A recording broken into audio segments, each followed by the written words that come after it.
You know you've made a mark on the culture war when the corporations don't just ignore you, they actually make a statement about you. And this is what's happening with Eric July today in Superman, DC Comics. This is absolutely wild.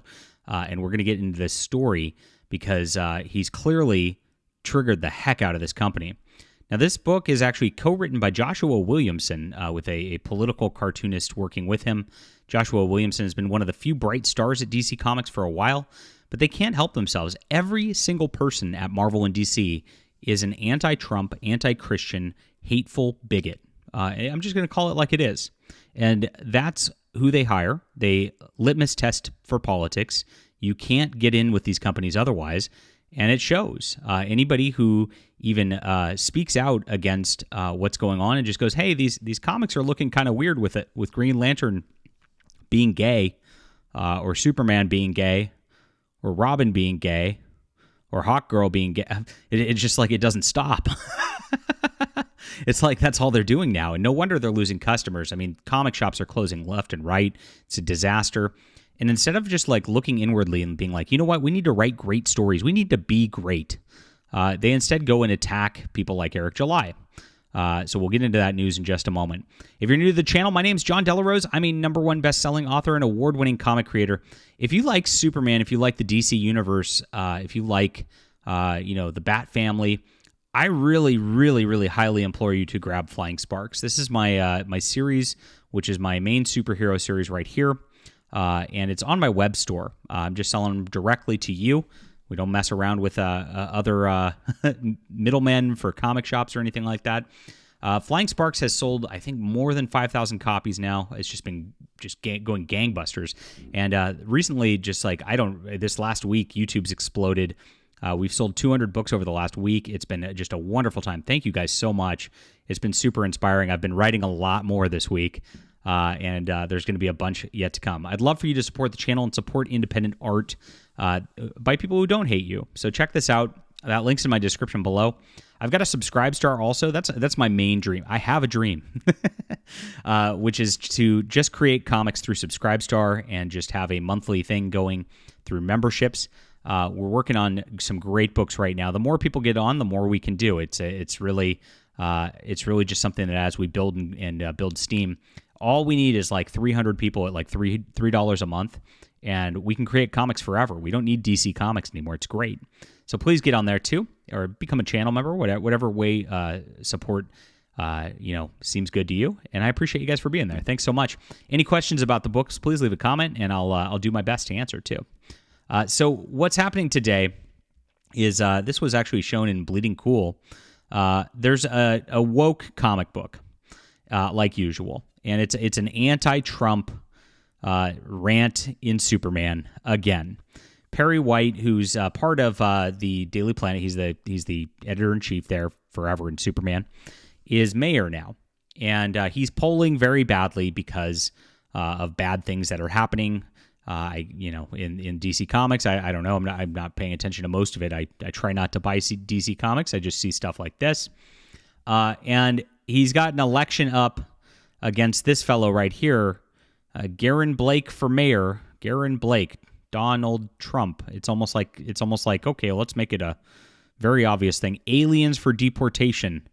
It's just the Trump derangement on display again in an election year.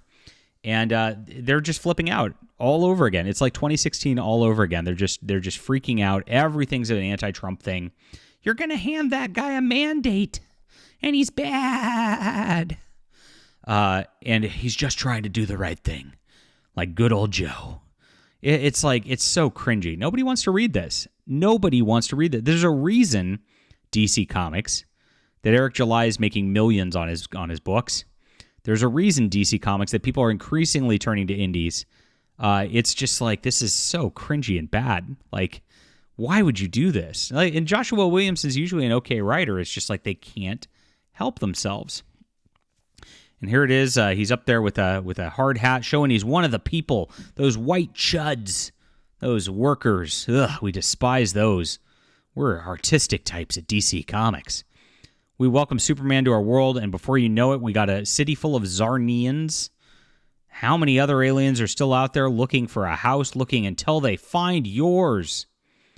I mean, I'd be more concerned about the aliens that completely decimate cities like Star City and stuff like that, more than that, because it's a real problem in the DC universe, and they're making light of it, like these people are just bigots.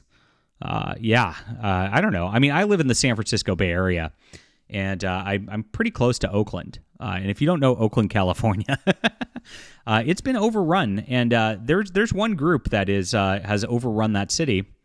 You might say in some circumstances they're 13% of the population, but for some reason they're committing all of the violent crimes in Oakland, and it's crazy. It's leaking out into the suburbs now, where there's reports that there are women who are being followed by these guys from Oakland at gas stations, and they go over the county line, and the cops are not allowed to chase them over the county line. So they follow the women, and they look for women by themselves at the gas station. They follow them home. They rob them blind. And then they get in their cars and they run, and they get in a police chase, and then the police have to stop at the county line. And they're just and they get to run free with their loot. Crazy. And we know that San Francisco's mandated you can steal up to $1,000 of stuff, and they're not even going to respond to it. And this is where it's at. So you want to talk about a demographic shift causing problems. Imagine if a bunch of like hostile aliens came and invaded her. Do you think they're just going to sit here and buy houses? Is that what this is about? I mean, it's just such a straw man. These people are just deranged all the way around. And they're going to lose their jobs soon because of us. And then they're going to complain about us and just say that only bigots want comics, and that's the problem. They're never going to look at their own policies, their own problems for causing things. But it gets even crazier. And this is the effort instance where it goes at Eric July. Now you have to be as loud as the con men and bullies. So they call Eric July a con man and bully. And this is clearly a representation parody of Eric July. Here, they're putting alien DNA in the chocolate milk, he says. So they're mixing him with Alex Jones, obviously, which is weird because Eric July's channel really is more of a pop culture channel than it is a political channel. So you don't really see like him doing conspiracy theory stuff. Now, Nerderotic, who's not Eric July, has a secondary channel where he's doing these conspiracy theory streams, which are kind of fun, by the way. And it's just fun. And I'm sorry that the DC Comics guys don't know how to have fun anymore. But it's a very, very weird flex here. And they're clearly trying to mischaracterize Eric July pretty badly. Now, because this is parody, I don't think he's going to be able to sue them for libel or anything like that. But they literally, if you look, I mean, the dialogue says they called him a con man and a bully. Who's he bullying? Jeez. They really don't want him making alternative comics, and they don't want anybody being able to make alternative comics. It's been that way with Marvel and DC for a long time.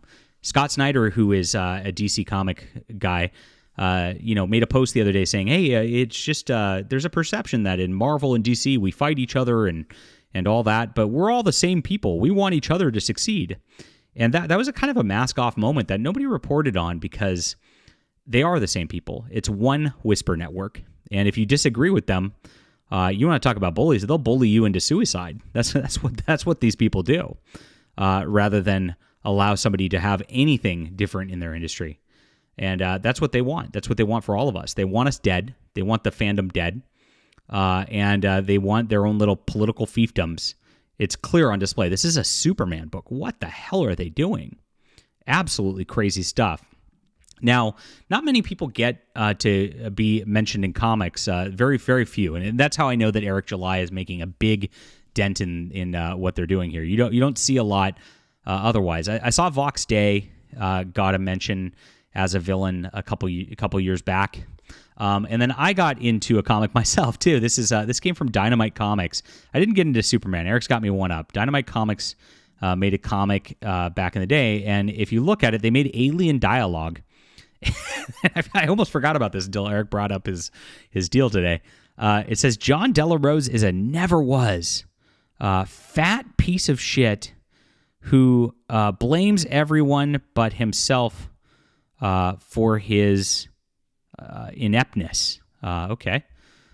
Very stunning and brave. And they keep going. It was not just one thing. John can't get it up. This is something with the SJWs too, and I've seen them attack Eric too like this. It's like they always have to like make some weird sexual representation of us. It's like they're fantasizing about us. And I know the guy who did this is a man, so it was kind of a gay fantasy about me here. And this is the problem with the mainstream. It's all a gay fantasy. That's all they're doing over and over and over again in the industry. And ridiculous. But there's more. I mean, they just kept going about me. This one, John can't get hard unless he complains that SFWA, that's the Science Fiction Writers of America, put him down. And that's an organization that is a really sad organization, which I'd have to get into in another video. But they call themselves Science Fiction Writers of America, and most of them are not American, and most of them are actually not science fiction writers. I've made more money in science fiction writing than probably 99% of their club. It's a bunch of wannabes, and it's hilarious. But yeah, it's really funny when these people decide that we are such big threats that they have to just like put us down in their comics. They have nothing. They have no good ideas. They have no good stories, and we're running circles around them. It's so inspiring. This just energizes me because I know, again, we will win, and we are. We're winning every single day. I'm so happy right now. Make sure to check out Flying Sparks if you like the Rippaverse and Eric July's stuff. This is a great place to land as well. I'm very similar. I'm putting out books like almost quarterly, like Eric. We're like the only two people out there in indie comics. So I don't want to say the only, but we're very close to some of the few that are actually doing this and actually being real competitors. And that's why these companies are actually putting us on blast in their own comics. It's great stuff. So suck it, DC Comics, and we'll be back soon.